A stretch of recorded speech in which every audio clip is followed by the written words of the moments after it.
Of August, 1896, an unexplainable and mysterious phenomenon occurs in London, which gives a random group of people supernatural powers. 3 years after the incident, the British Empire still cannot figure out what happened that day, and how to combat the recent plague of the superpowered, whom they call the Touched. Amidst the ongoing persecution and backlash from the public, the Touched find haven in St. Romuald's orphanage, which is financed by wealthy philanthropist Lavinia Bidlow. When Amalia True, the Touched woman that runs the orphanage, gets intel of a new Touched girl named Myrtle Hapslish, he takes her Touched friend, Penance Adair, a brilliant inventor, and goes after Myrtle. At Myrtle's home, they get into a fight with mysterious masked men who are also interested in the girl. However, Amalia and Penance successfully rescue Myrtle, thanks to Amalia's fighting skill and Penance's new motorcar invention. As soon as they get back, Amalia informs Lavinia about the attack. Then, she sends a message to the Beggar King, who's also her informant, intending to discover how the information about Myrtle escaped their little circle. As a way of shortening the distance between the public and the Touched, Lavinia invites Amalia and Penance to the opera.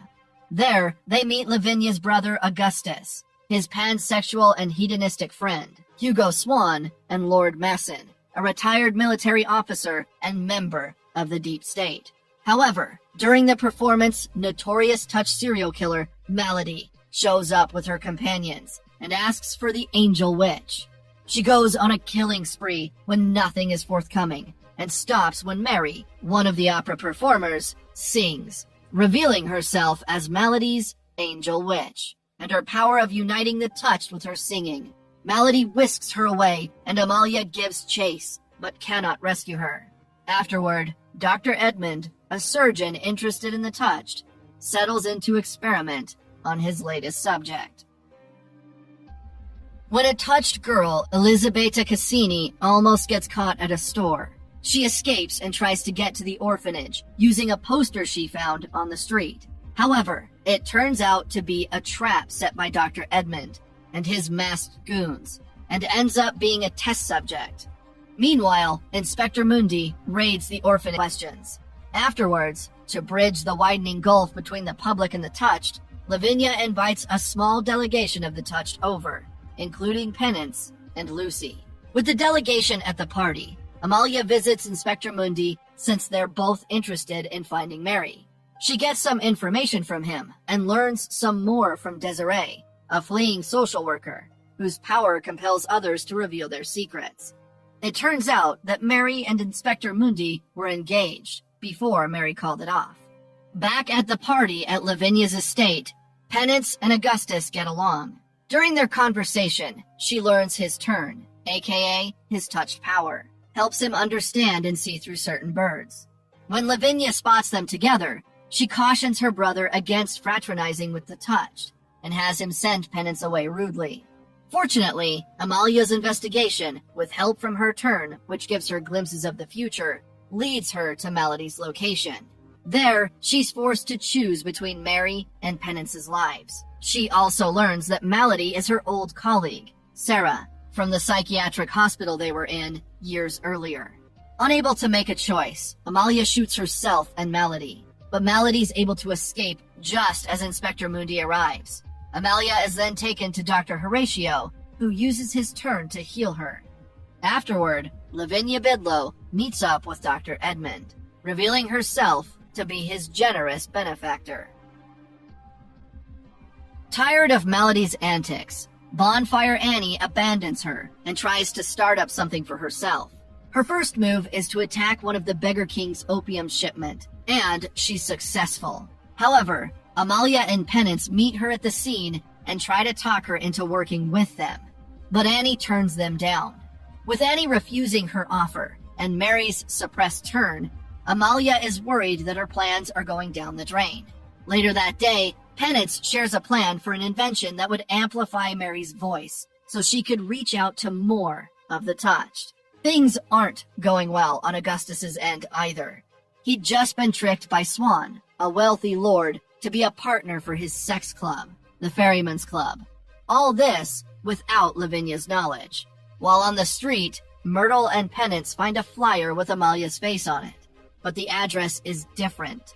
Sensing foul play, Amalia visits the address with Lucy. On getting there, they're attacked by one of Dr. Edmund's masked men, which they easily incapacitate, revealing the masked men to be mindless cyborgs. Afterward, they bring in the woman at the front desk for questioning, while Amalia takes other pieces of evidence from the scene and takes it to Lavinia, also informing her of their plan to reach more Touched with Mary. On her way to the park where Mary's test is ongoing, Amalia is attacked by Odium, one of the Touched that works for the Beggar King. They get into a fight that ultimately ends with Amalia subduing him. After that, she heads straight to the park. As Mary sings, Penance's innovation works, carrying Mary's voice farther than the park. However, halfway through, one of Malady's men hired by the powerful Lord Masson shoots and kills Mary. Devastated, the party returns to the orphanage, but finds, to their surprise, Bonfire Annie and a group of other Touched waiting for them, after having heard Mary's singing. Rather than attend Mary's funeral, Amalia goes drinking and brawling in a bar to drown out her sorrow. As the funeral goes on, a couple of purists interrupt and get arrested by Inspector Mundy. After quizzing them, he finds implicating evidence on Swan, but realizes after confronting him that Swan had nothing to do with Mary's death. When Mundy returns to the station, he finds Malady strangling his boss on the grievance that she's being wrongly accused of killing Mary. Mundy promises to clear her name, but goes after her when she escapes, eventually catching her. At the orphanage, Amalia divides her crew into smaller groups to chase down their leads on the person behind Mary's attack. Bonfire Annie runs into Nimble, another Touched representative for the Beggar King, who absolves the Beggar King from Mary's death, citing the possibility of someone using Malady and the Beggar King's men to destroy the orphanage. On the other hand, Amalia pays a visit to Lord Masson and deduces that he's the culprit. Since she can't get physical evidence that he's behind the deed, she decides to get at him some other way, receiving intel from Lucy. She goes after one of his warehouses, where he stores ammunitions. There, she learns that Lucy works for Lord Masson. The two get into a fight, which ultimately leaves Lucy at Amalia's mercy. However, Amalia lets her go, out of respect for Penance. While this goes on, Myrtle, Harriet, and Primrose interpret the message in Mary's song, which Myrtle's language turn allows her to understand. 5 weeks after interpreting Mary's song, Amalia and her crew act on the message and draw out a plan to look for the Galanthe, the mysterious alien entity.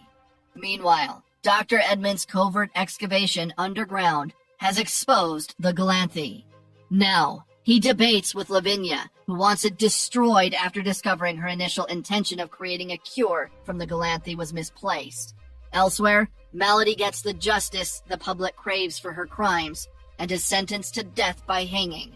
But there's still some measure of unrest within the deep state cabal regarding the morality of the public execution. While the preparation continues, a journalist, Boyle, visits Inspector Mundy, begging to interview Malady for a story, but he turns her down. On the day of the execution, Penance, unable to bear the public display of Malady's death, decides it's best to free her, to prevent the possible blowback that may arise from the public execution of a Touched woman. When Amalia chooses to stick to the mission of finding the Galanthe, they go their separate ways, splitting the crew into 2 groups. At the gallows, the crowd of onlookers are let into the square to watch Malady hang. Penance and her small crew show up at the scene, intending to rescue Malady. However, when Malady realizes this, she pushes her executioner away and hangs herself, shocking everyone. Confused at first, Penance and Inspector Mundy slowly catch up to Malady's actual plan simultaneously and try to get as many people out of the square as possible. Since it is revealed that Malady planned to get as many people as possible to attend her hanging in order to cause as many casualties as possible, Mundy and Penance can't save those who are too close to the metal fence from getting electrocuted. A stampede then ensues, and everything soon becomes outright chaos. Harriet and Desiree try to find a way out amidst the chaos, and Harriet gets caught in the stampede. However, Boyle saves her before any irreversible damage can be done. Still at the scene of the hanging, Mundi studies the chopped toes of the hanging Malady and realizes to his consternation that the wrong person is hanging. Malady is in fact impersonating Mrs. Boyle, who she killed earlier in a mine. Simultaneously, Malady pulls off her disguise as she revels in the chaos she's caused. Everything comes full circle as the link between Amalia's current timeline and the future becomes clear. In the future, her real self is known as Zephyr Naveen, aka Stripe, and is caught in a battle between two sides. While on a campaign, Zephyr and a group of PDC soldiers stumble upon the Galanthe in a PDC lab, destroyed by Free Life. It's revealed that the Galanthe are responsible for giving supernatural powers to the humans of 1896 London, and even there in the future. Their presence has also caused the people of Earth to be divided into two warring factions: the Planetary Defense Coalition, aka PDC, and the Free Life Army. The PDC believes that the Galanthe are there to save humanity, while Free Life believes they're anything but messiahs and want them to leave. In the course of the war, the Free Life Army has bombed and killed 19 Galanthe. The prolonged war has also wreaked havoc on human civilization. The Galanthe Zephyr and the PDC delegation stumble on the last of the 20 scouts on Earth, and it wants to leave after Free Life killed the PDC scientists it had bonded with in the lab. However, a Free Life major captured on the scene turns one of the PDC team against the others, and a fight ensues, killing most of the PDC team. With most of them dead, Zephyr kills herself and the departing Galanthe leaves through her, just before she dies. Back in the 19th century, a recently widowed baker called Molly is unhappy with her life. After a prolonged quiet battle with her depression, she eventually gives in and jumps into a river. Unexpectedly, the Galanthe shows up on the same day, dropping spores all over London. One of them gets to Molly as she drowns, and she wakes with Zephyr's soul inside her. She ends up in a psychiatric hospital assuming the name of Amalia True. There, she meets Sarah and Dr. Horatio. Sarah and Amalia become fast friends, but when Dr. Edmund comes knocking, she feigns ignorance of being touched and throws Sarah under the bus by saying that she just goes along to keep Sarah calm. Dr. Edmund eventually experiments on Sarah, which turns her into the murderous monster, Malady. Meanwhile, Amalia meets Lavinia and leaves the psychiatric hospital to go run the orphanage. In the present, Amalia finds the Galanthe and pours out her grievances. In response, the Galanthe trembles, and Amalia gets flashbacks of Zephyr's and Molly's memories, and some visions of the future. As soon as she snaps out of the vision, she is attacked, and has to fight her way out to the rest of her crew. After managing to do that, she goes back to the orphanage and decides, in preparation for the upcoming fight, to tell Penance her true name, and the rest of the Touched all she knows about the future and the Galanthe. My name is Zephyr. Zephyr Alexis Naveen. Well, I'm very pleased to meet you. Me too. Primrose Chattoway was a touched girl whose turn made her measure 10 feet tall. A resident of the St. Romuald's orphanage, she quickly befriended the newcomer Myrtle Haplisk. Primrose learns from Lucy that Amalia and Penance have deployed the auto carriage, but she is indifferent to the news, as her mom told her that motor cars are common and a blight. Lucy makes an unwarranted remark about Primrose's absentee mother, so Primrose replies that Lucy wouldn't know anything about being a mother. Harriet Core says that Primrose didn't mean to say that. Amalia and Penance then return to the orphanage with Myrtle Haplisk, who Penance introduces to Primrose, who is eager to make friends with someone of her age. She asks that Primrose take Myrtle to get a cup of tea. 2 days later, Amalia and Penance discuss which girls will accompany Penance to Lavinia Bidlow's party in hopes of altering public perception of the Touched. Primrose never goes out, as she's shy about her stature, which is why Myrtle will be joining them, as she calms her. Primrose, Myrtle, Penance, Lucy, and Harriet then attend the party at the Bidlow estate. Lavinia instructs them to mingle without putting themselves forward, reminding the girls that the mission is to amuse, not alarm the guests. She also requests the group to wear a blue ribbon to identify them.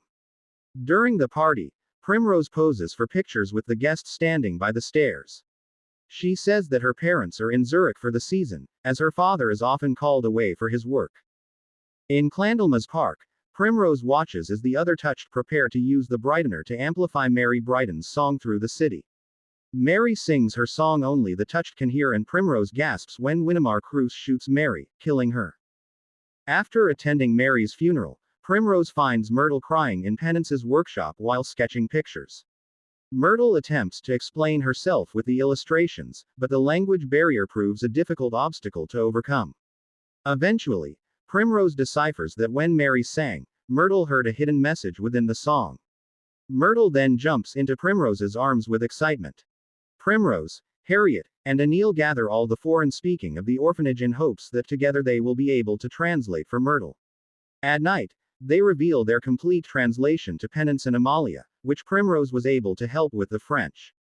They realize those weren't Mary's words, but someone else talking through her in a message to Amalia. In the orphanage courtyard, Primrose listens as Desiree Blodgett reads Effie Boyle's article regarding Malady's forthcoming execution. Later, Amalia and Penance explain to the others how they've reached a crossroads. Amalia is leaving to find the Galanthe, while Penance intends to rescue Malady. Rather than picking a side, Primrose urges them both against doing anything and says that she loves them. Anna Devlin is Primrose Chattoway, a 16-year-old girl who is 10 feet tall. Kieran Sonia Sawar is Harriet Kaur, a Scottish Sikh who lives at the orphanage. Her breath turns things into glass. The Nevers is an American science fiction drama television series created by Joss Whedon for HBO. The series is produced by HBO and Mutant Enemy Productions, with executive producers including Whedon, Philippa Goslett, Doug Petrie, Jane Espenson, Eileen S. Landris, and Bernadette Caulfield. The series premiered on April 11, 2021. The first season consists of 12 episodes, split into two 6-episode parts. In December 2022, the series was cancelled before the back 6 could air and pulled from the HBO Max library on December 18, 2022. All 12 episodes began streaming on Tubi on February 13, 2023. Join us as we explore an alternate universe where Giantess Primrose Chattoway takes over in Nevers Season 1, bringing a fresh and exciting twist to the story. With her incredible abilities and larger-than-life presence, she navigates the world of Nevers, encountering its unique characters and storylines. This epic scenario combines the fascination of Giantess fiction with the engaging narrative of Nevers, creating an unforgettable viewing experience. Watch as Giantess Primrose Chattoway makes her mark on Nevers, changing the course of events in unexpected ways. Get ready for action, suspense, and a healthy dose of Giantess fun. Imagine a world where giants walk among us. Meet Primrose Chattoway, the towering force in The Nevers, Season 1. With her immense size and captivating presence, she redefines strength and vulnerability in a society grappling with change. Primrose embodies the struggle of the Touched, showcasing the complexities of power dynamics in a world filled with secrets and intrigue. Her journey is one of self-discovery, challenging societal norms while navigating her own identity. As tensions rise, Primrose's giantess stature becomes a metaphor for the weight of expectations and the fight for acceptance. Her character brings a fresh perspective to the narrative, reminding us that true strength often lies in compassion and understanding. Join Primrose as she takes center stage in this thrilling series, exploring the depths of human emotion against a backdrop of extraordinary circumstances. Thanks for watching. Don't forget to subscribe to the channel for more insights into The Nevers, and other captivating stories.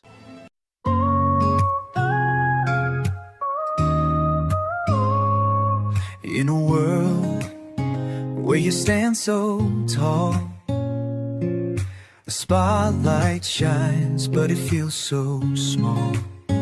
Caught in your charm, I wanted your grace, but I was just a name in your public space. Every glance, every smile was a show, but